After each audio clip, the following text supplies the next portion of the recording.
Bem, amigos, uma boa noite a todos. Está entrando no ar mais uma edição do programa Assunto Cidade, programa que aqui com você todas as noites debate os principais assuntos de Guarujá, também do distrito de Vicente Carvalho. O programa Assunto Cidade, como faz todas as noites, recebe um convidado especial, uma pessoa de destaque na sua área de atuação. E hoje nós temos a honra de receber o vice-prefeito do município de Guarujá, o engenheiro Duíno Verri Fernandes, que atualmente ocupa também a titularidade da Secretaria Municipal de Coordenação Governamental. Uma boa noite, Duíno. Obrigado pela presença, de tirar dos seus afazeres para mais uma entrevista aqui no Assunto Cidade. O prazer é meu, Valdir, e a todos que nos assistem. Boa noite. É sempre um prazer, ainda mais com você, né? Tenho muita liberdade, a gente já trabalhou bastante junto, a gente se identifica bem. E quando a gente começa a conversar, não para. Não para. Então vamos conversar aqui a nível de público, que fica melhor. Às vezes aprendendo uma coisa, às vezes desaprendendo, né? Quase molhei a pauta aqui no início, estou perdendo o jeito, até brincamos aqui no início, que o início da gravação, para começar a gravação demorou um pouco, porque o apresentador acabou molhando, derrubando o copo de água aqui, né? E o Duíno está desaprendendo, né?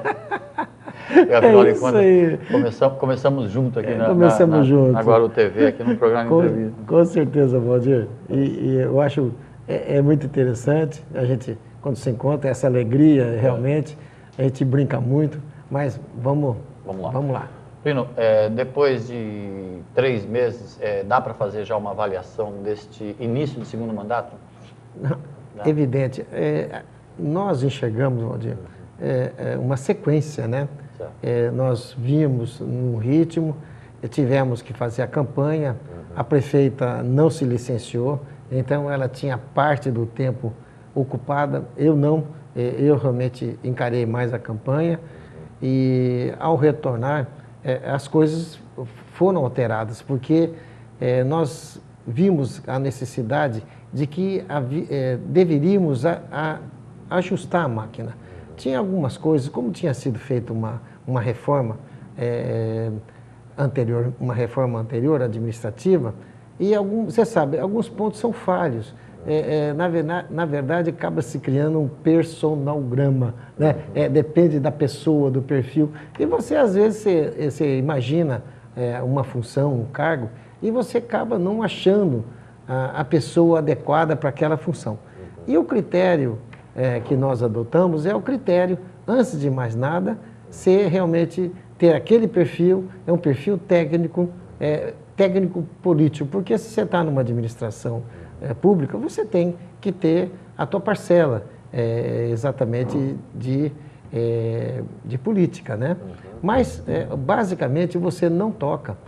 A cidade, durante os 4 anos, né, no mandato, ela é exercida por ações que realmente representam alguma coisa na vida da população.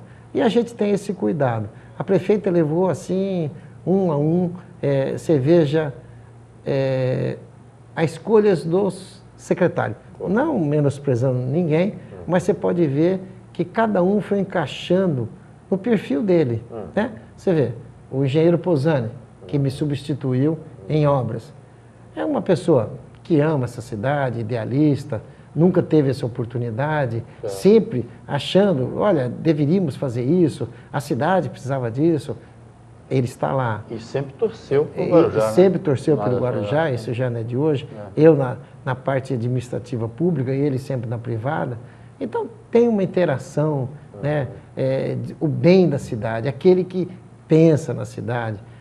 Você veja, o Bustamante, é um médico muito renomado, realmente capacitado, um líder por natureza, sempre presidente da Associação dos Médicos, uma pessoa voltada a essa parte mesmo, ele está integrado na nossa cidade.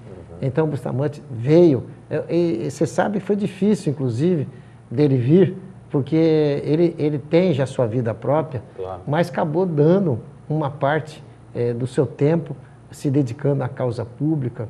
Né? O Adilson, né? Que é engenheiro Adilson de Jesus, também uma empresa de engenharia, também tem seus sonhos, também luta muito pela cidade, está aí.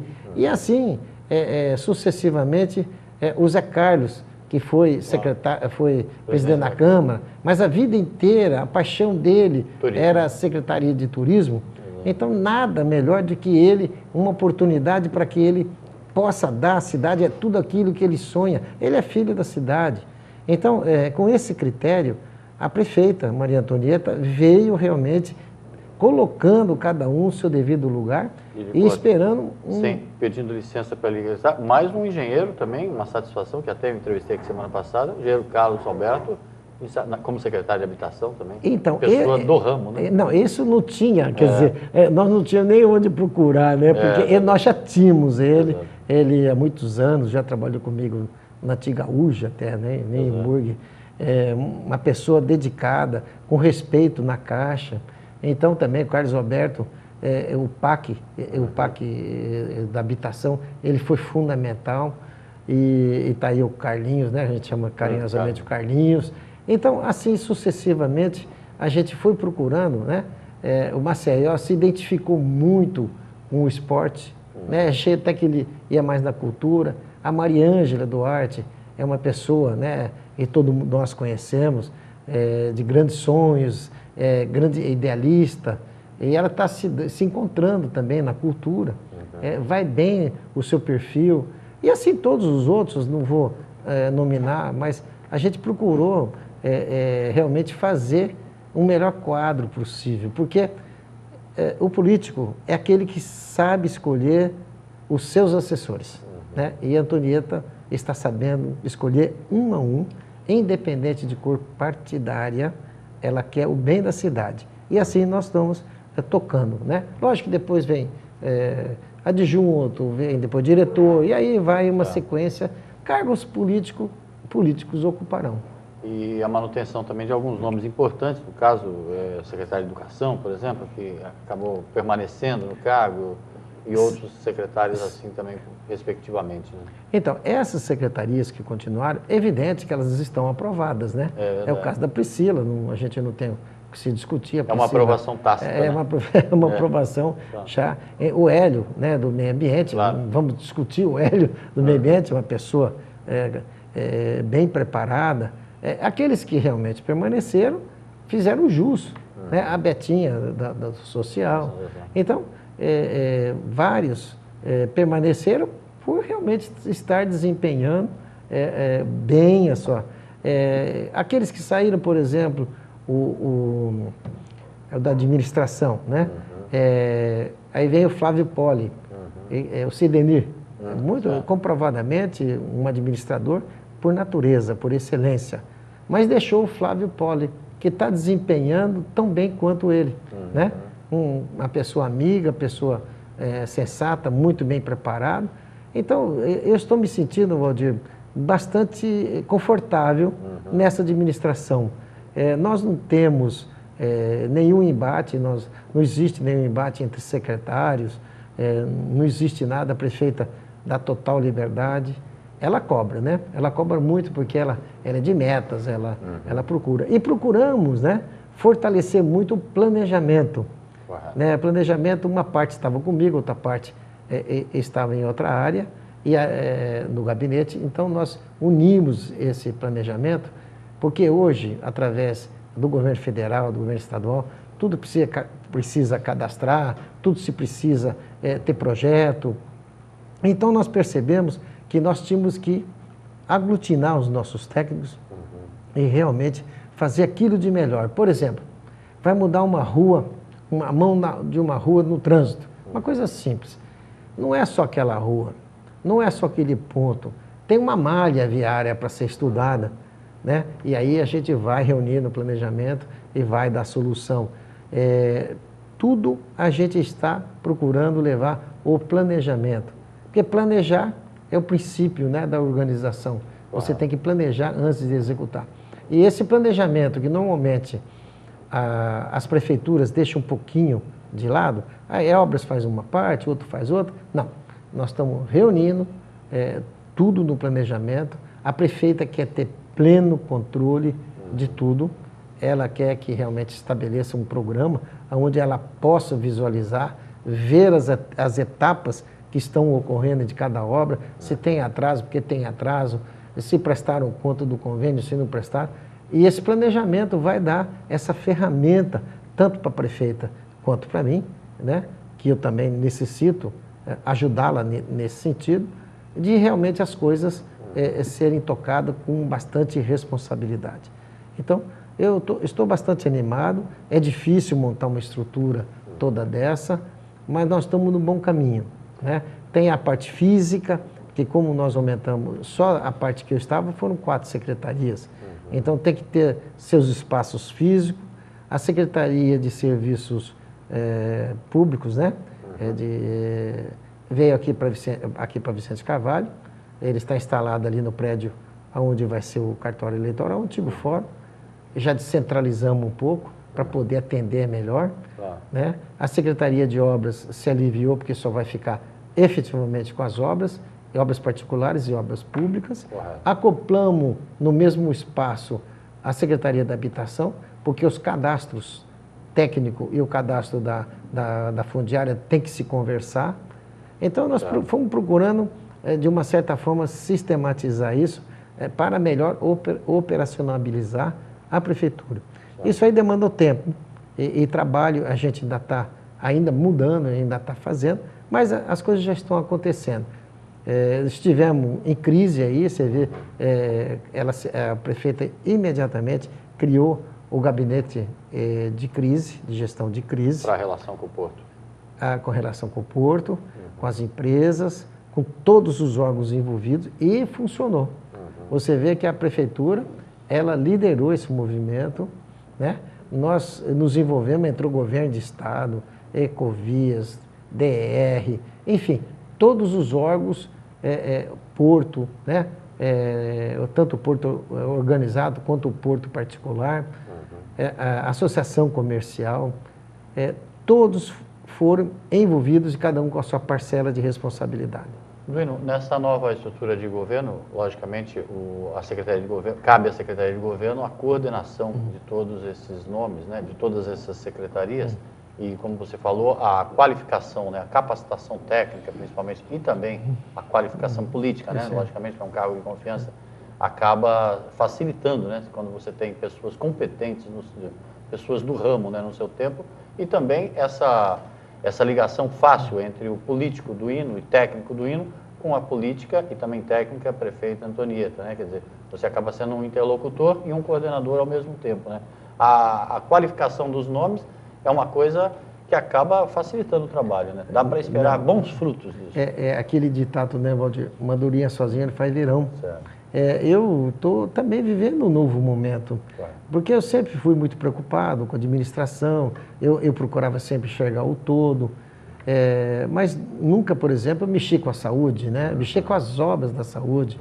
Hoje estou muito preocupado exatamente com os rumos que a saúde vai tomar, né? Procuro ajudar, procuro aliviar a prefeita, né? As coisas quando chegam nela, eu quero que chegue de uma forma já bem mais preparada, que ela não tem muito tempo e ela para decidir, então se as coisas vierem já mais ou menos estudadas, é mais fácil. Então, é importante, por isso que é importante ter as pessoas com seus perfis qualificados em cada área. Eu estou gostando, realmente no começo eu senti, porque eu era muito de projetar e sair executando, eu tenho que ter um olhar mais amplo, né? Eu tenho que saber agora priorizar aquilo que o governo precisa, porque agora eu tenho que pensar a nível de governo, né? De rumo político do governo. A Câmara, o relacionamento com a Câmara, isso foi uma coisa bastante importante. Nada que nós façamos, nós convidamos a Câmara. Nenhum ato, desde o dia 1º de janeiro, nenhum ato nós tomamos isolado. Quando realmente começou a dar o problema dos caminhões, quem estava comigo? O Marcelo, estava o Benzi, estavam todos os vereadores lá, todos eles foram lá me ajudar a colocar em solidariedade a nossa situação. E outros fatos que ocorreram, sempre como tem algum estudo importante, hoje mesmo eu estava discutindo com a prefeita sobre o Perequê, sobre a habitação do Perequê. Aí chega o Marcelo, né, que é o presidente da Câmara, já foi lá, já deu palpite, vamos fazer isso, vamos fazer aquilo. Veja, nós não temos essa parceria, ela está indo muito bem, né? Os vereadores, eles estão, assim, ávidos para que as coisas aconteçam, eles estão, assim, ansiosos, né, para que aquilo apareça. Eu falei, olha, vai aparecer, porque um trabalho em conjunto não tem outro motivo. E não tem que ficar falando, foi você, fui eu, foi aquele. Não, foi o sistema todo, um conjunto de pessoas no mesmo rumo, né? Nós não temos hoje oposição, praticamente, ela se existe é muito pouca. Essa oposição talvez é de algum princípio. O que nós temos é o Edilson do PT, mas ele pondera as coisas, ele também não está assim, radicalizando nada, ele está colocando o seu ponto de vista, está fazendo o seu papel lá de vereador partidário. O diálogo é fundamental na política, assim como na vida, né? Sim, e nós damos liberdade, Valdir. Esses mesmos que são nossos, da nossa bancada, eles chegam lá, eles discutem, vamos dizer, a gente, roupa suja se lava em casa, né? Claro. A gente discute, a gente fala, eu não concordo, eu concordo, não concordo. Enquanto não há o convencimento, nada foi feito. Claro. A própria reforma, quantas vezes fomos à Câmara mostrar, eles apontavam, né, olha, aqui não está bem, aqui tem que fazer outro impacto. A gente voltava, foi umas 5, 6 reuniões, nunca houve isso aí. Quando foi apresentado, não tinha novidade, porque aquilo foi amplamente discutido. Claro. Né? E assim a gente está tocando. Agora, outro caso que está acontecendo agora recente é o plano diretor, porque nós temos que adequar a cidade para os próximos 4 anos. Então, nós já apresentamos, nós fizemos uma correção no plano anterior, uma correção técnica, que nós demandamos quase 2 anos trabalhando em cima disso internamente. Então, tecnicamente, a gente julga que exaurimos tudo aquilo que a gente podia fazer, levamos para a Comissão de Arquitetura e Urbanismo, que é a CMDHU, né? Foi apresentada, pedimos sugestões, fomos à Associação dos Engenheiros, apresentamos, pedimos contribuição, que as pessoas se manifestem, nós precisamos disso, e agora nós já estamos a nível de fazer audiência pública, vamos convidar inclusive a promotora pública, se ela quer comparecer, vai nos ajudar muito, porque nós queremos uma coisa muito boa para a nossa cidade. Nós queremos uma coisa que o nosso desenvolvimento seja ordenado, né? Porque se a gente não prepara isso, amanhã começa a ter atropelos, né? Claro. Fatos que ocorram e que não sejam previstos. Nós estamos eliminando muito essa possibilidade. Você vai poder entrar na internet e você mesmo vai saber o que você pode fazer ou não. Hoje existe uma cultura, será que posso fazer isso? Será que eu posso fazer aquilo? Aí vai lá, depende de um funcionário, depende de outro. É uma lei que emenda com a outra sobrepõe a outra. É uma coxa de retalho nisso aí. Para entender, a pessoa precisa estudar muito. Hoje não, hoje vai ser uma coisa só. O plano diretor é uma espécie de bíblia, mas que pode ser mudada, né? Pode ser modificada. Ela normalmente ela é feita para 10 anos e pode ser renovada a cada 5 anos. Claro. Agora, nós achamos que não era um mau plano diretor, só que nós temos um desenvolvimento, um pré-sal bate à nossa porta, um túnel de interligação com o Santos. Dinâmica da vida, né? A dinâmica da vida. Agora, que a Caixa Econômica lança esses planos habitacionais, nós temos que criar zonas especiais de interesse social. Claro. Fizemos o PLIS, que é o Plano Local de Habitação de Interesse Social. Claro. Isso tudo tem que estar contemplado e organizado, né? Nós temos um sistema viário, esse que está dando problema aí, junto com a CODESP, e nós temos retroporto, nós temos aeroporto, nós temos que fazer uma integração disso tudo. E nós conseguimos fazer deixando totalmente a área urbana independente desse sistema de carga pesada, né? Então, daqui a 30 meses, vamos dizer, não vai ter mais caminhão dentro de rua nenhuma, porque o caminhão ele vai circular nas vias que são preparadas para ele.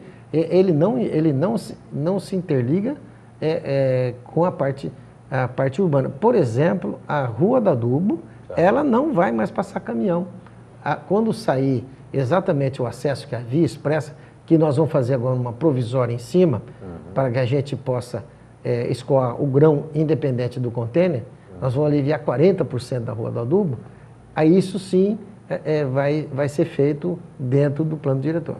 Duino, esse momento que Guarujá tem vivido nos últimos tempos, nas últimas semanas, com o acúmulo de caminhões, mostra a pujança da parte esquerda, né, do porto de Guarujá, mostra também, pode ser um momento que Guarujá tem de mostrar para o país, para o governo federal, as necessidades urbanísticas da cidade. Eu queria que você falasse o segundo bloco, em preferência inteirinho, sobre isso, que é um assunto que você conhece como a palma da mão. Só depois, rapidinho, um intervalo comercial. Eu tenho muito para falar isso aí. Com certeza. Voltamos já, é rapidinho, fique conosco.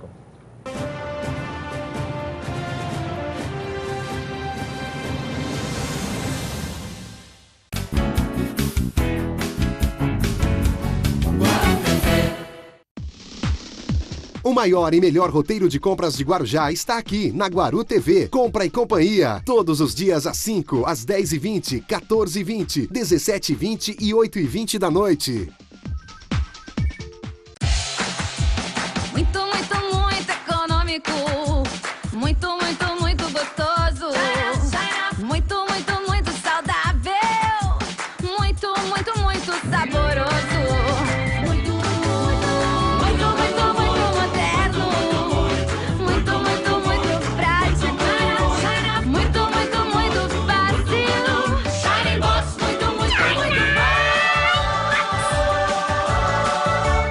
Há mais de 20 anos, a Morada do Sol tem tudo para você que está construindo ou reformando. Produtos que você utiliza desde o alicerce ao acabamento. As marcas líderes do mercado com as melhores condições de pagamento você encontra aqui. Parcelamos em até 10 vezes no cartão e financiamos em até 24 vezes. Aceitamos o cartão Construcard e fazemos entrega gratuita. Nosso atendimento tem como principal objetivo ajudar a você a realizar todos os processos da sua construção ou reforma. Venha conhecer a Morada do Sol. Avenida Santos Dumont 3301, Jardim Boa Esperança. Telefone 3387-2609.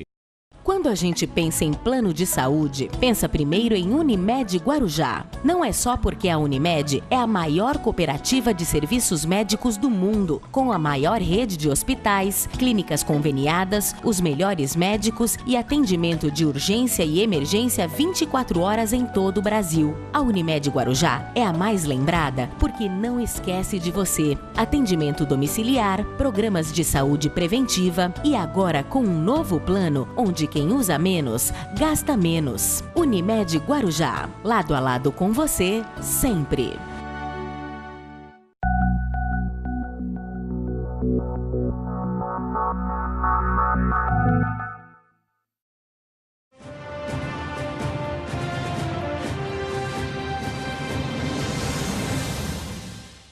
Bem, amigos, estamos de volta para mais um bloco do programa Assunto Cidade, hoje entrevistando o engenheiro Duino Verri Fernandes, ele que é vice-prefeito do município de Guarujá e também é titular da Secretaria Municipal de Coordenação Governamental. No primeiro bloco, o Duino explicou aqui as novas tendências da administração municipal de Guarujá, agora com essa estrutura de governo, onde novos nomes foram incorporados,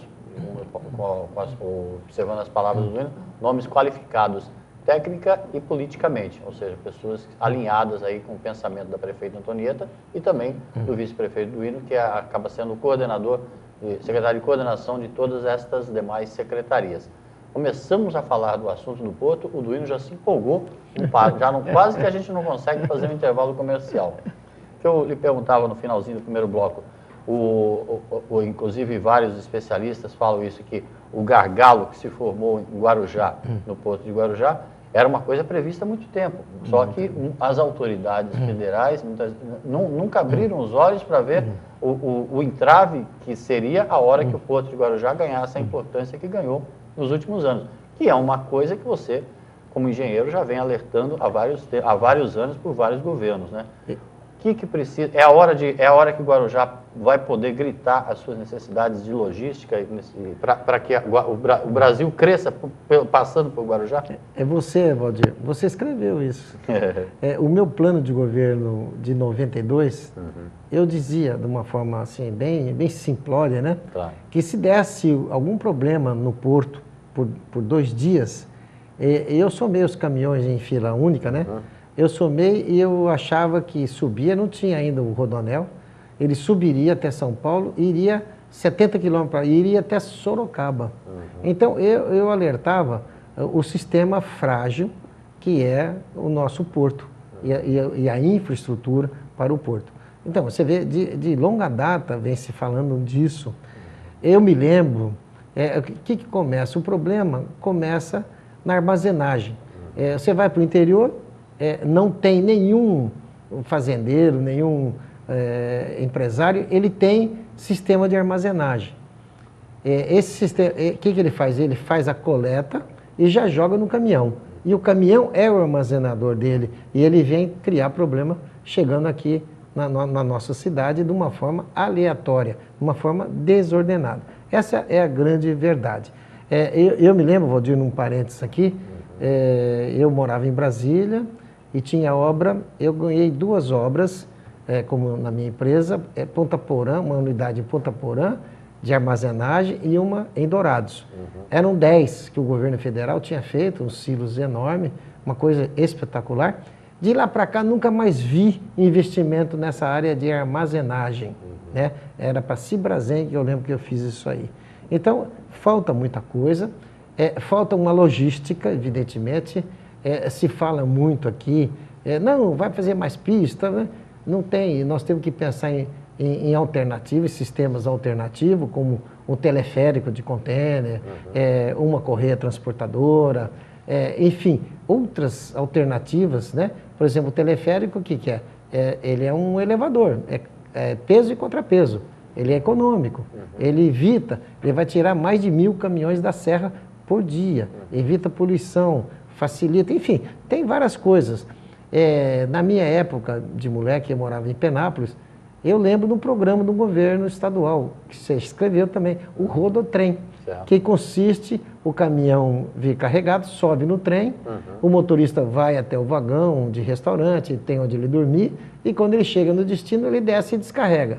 Então, ele tirava aquela demora da estrada de ferro, que é a carga e a descarga. É um sistema multimodal. Multimodal, e que realmente eu vi, mas durou muito pouco tempo, porque haveria que ter grandes investimentos, fazer a bitola mais larga dos trens. E eu vi que isso acabou se abandonando, mas ainda hoje é um sistema muito inteligente, e assim como tem outros sistemas. Agora, o problema que está dando aqui é que deu uma super safra de 35%, a maior do que deu o ano passado. Até aí, veja bem, nós que já operávamos o container, já no limite, né? Só para você ter ideia, a Santos Brasil recebe por hora 170 containers por hora, caminhões por hora. Cada container, cada caminhão. Então, caminhão. Exato. Então, 170 por hora dá 3.600 por dia. Tem outras empresas, estou falando a maior. Se você dá 20 minutos, cai o sistema, que é normal cair um sistema eletrônico da Santos Brasil, já dá fila na Piaçaguera. Pode ver que o efeito ele é imediato. Então, isso eu quero dizer, a gente já opera já no limite. No limite. Né? No container. No container. Quando deu a super safra, você imagina o que deu. Você somou a essa capacidade, que não tinha como fazer escoamento. Então, é uma demanda maior. E nós percebemos também, eu comecei a perceber, eu fui ver a fila, eu vi os caminhões vindo muito lá do Mato Grosso, do Paraná, eu comecei a chamar a atenção e mandei ver.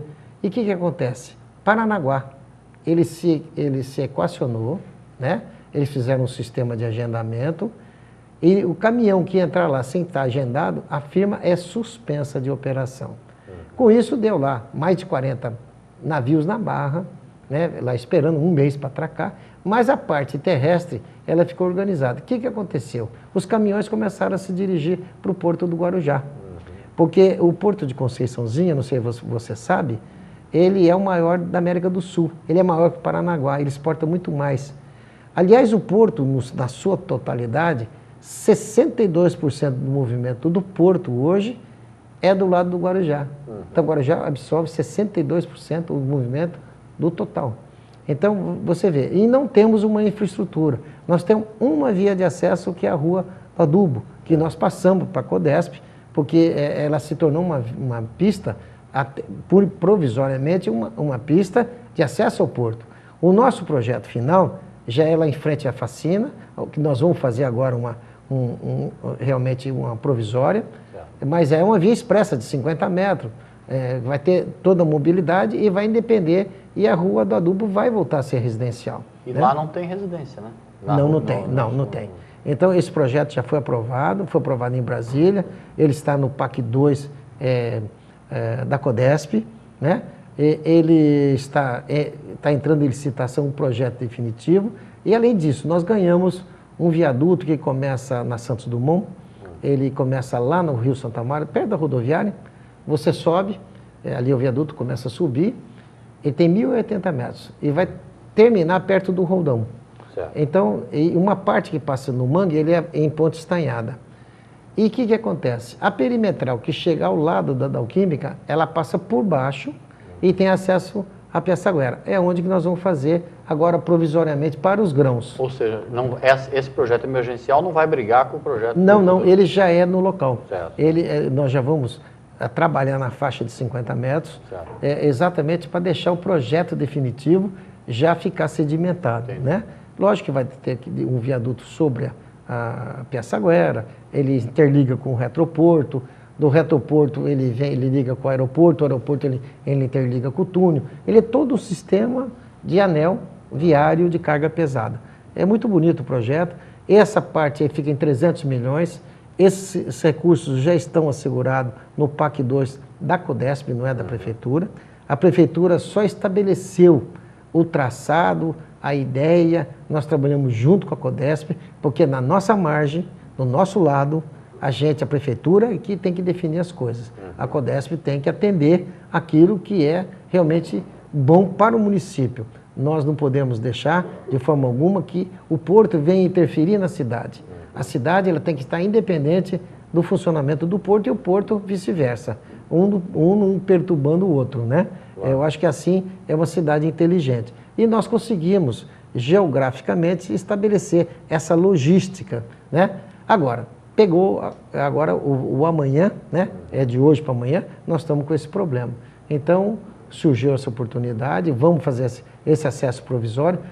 Nos nossos cálculos vai aliviar a Rua do Adubo 40% do movimento, né? Porque nós vamos deslocar o grão para baixo, né? E esse grão ele vai atravessar perto da Alquímica e já entra para o lado da Cutrale. Então o grão já fica separado do contêiner. Então isso já começa a disciplinar, já é uma logística. Além do que, conversei com o Dr. Renato Barco ainda hoje pela manhã, eles estão indo a Paranaguá para ver realmente qual é o sistema que eles estão adotando lá de agendamento, porque a prefeita, na última reunião dessa gestão de crise, né, da sala de gestão de crise, ficou definido que a Codesp deverá, em 30 dias, apresentar um sistema de agendamento e controle dessa logística.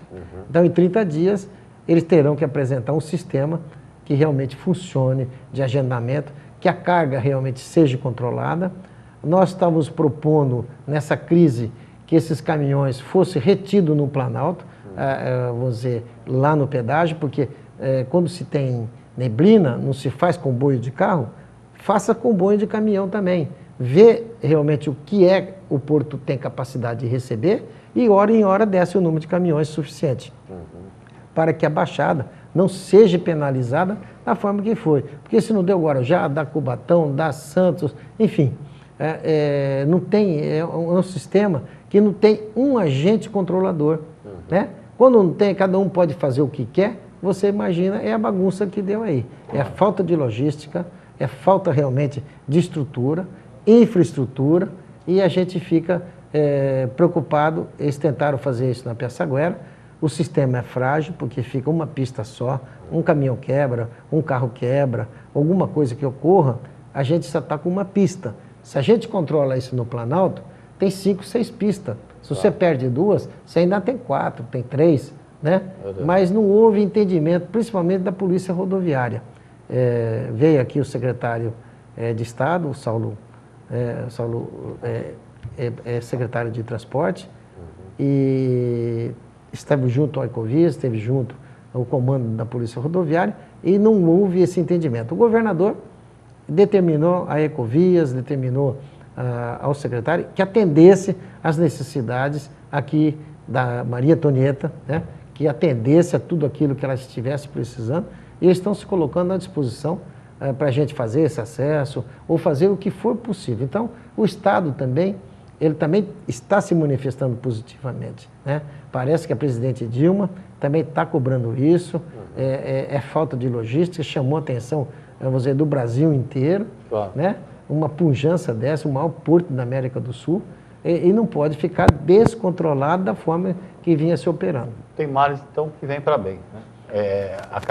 O problema acabou chamando a atenção do país inteiro, como você mesmo disse, para um gargalo, né, onde ninguém se preocupou em investir, e cria-se uma situação favorável que o problema seja resolvido a curto prazo, com uma segunda opção, né, uma outra opção para o rodoadubo, e num médio ou longo prazo a questão do todo viaduto.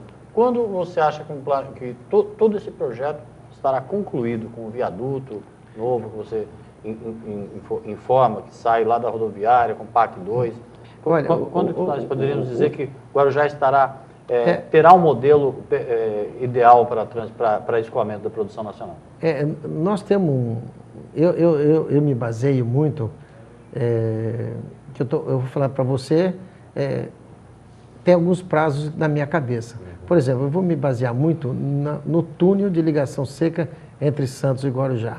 Eu sei que essa concorrência deve sair ainda nesse semestre, a concorrência da obra, porque o projeto executivo já está pronto, né? Como na concorrência internacional e tal, esse semestre, a partir desse semestre, 30 meses esse túnel vai estar funcionando. Nesse momento que esse túnel vai estar funcionando, no meu ver, no meu enfoque, todo o sistema tem que estar operante. Já tem que estar operante. Então eu ponho, a partir de julho, 30 meses. Certo. É o prazo, na minha cabeça, no meu ver, que todas as obras complementares, todas as obras de retroporto, né, acesso ao aeroporto, enfim, tudo isso, eu acho que em 30 meses, a partir de julho, é o prazo que eu tenho, assim, comigo, né? Eu não tenho, eu tenho experiência de obra, eu tenho experiência de prazo, mas começa a contar o prazo a partir do dia do contrato da obra, né? Então, o que eu não estou conseguindo dimensionar é que quando isso vai acontecer a curto espaço. Eu acho que esse semestre acontece isso. Até porque o túnel de ligação entre Santos e Guarujá vai fazer com que o movimento portuário de Guarujá acabe sendo maior do que já é, né? Temos algumas coisas, Valdir. Nós estamos conversando ainda hoje. Eu também, uma coisa que eu venho falando há muito tempo, nós não participamos financeiramente da receita da alfândega. Exato. Então, nesse momento dessa interligação, não tem como a receita não dar o nosso dividendo, né?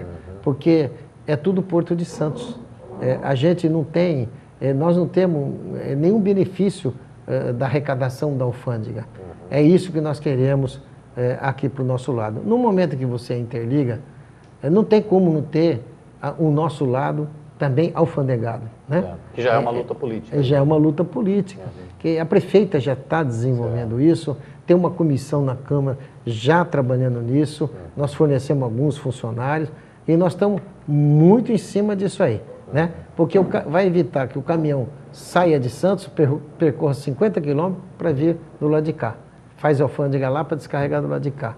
Então, nós temos que mecanizar e para isso já estamos propondo junto ao DERSA, já falei com o Lauro, que é presidente, já falei, estava com a prefeita em Brasília, numa reunião onde estava o Paulo Alexandre, que também lutou muito pelo túnel.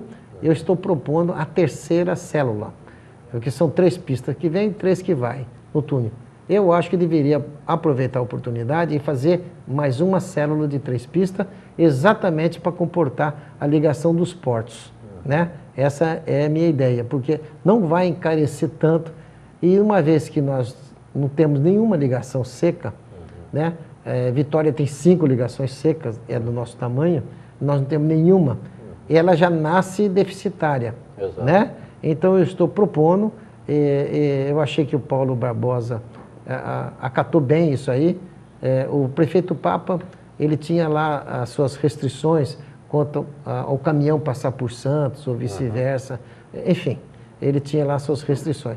Já o Paulo Barbosa já pensa um pouco diferente, vamos ver se a gente consegue entrar em contato, porque para o nosso sistema, como eu te falei, nosso sistema é para carga pesada, então nós não vamos ter problema de perimetral. O nosso perimetral, ela interliga com o nosso retroporto, interliga com o acesso a Piaçaguera, então o nosso sistema ele é independente da cidade.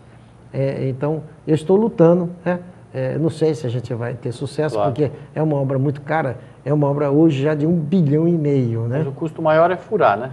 Exato, exato. Seja assim, se você abrir um tanto, pode abrir um tanto maior, e o concreto que vai ter, a célula é um túnel de concreto. Claro. Eu acho que não encareceria 3 vezes mais, não, né?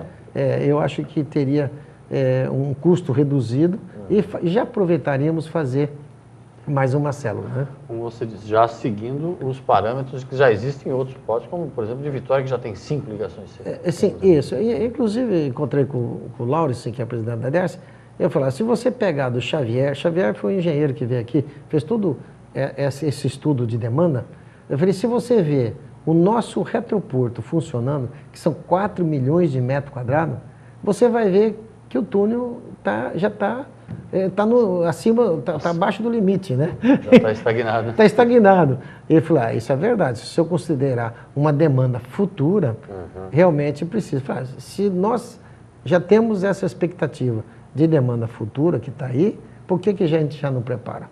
Né? Já tivemos essa falta de visão no passado. Isso. Não precisamos ter de novo, né? A mania de engenheiro está planejando muito na frente, né?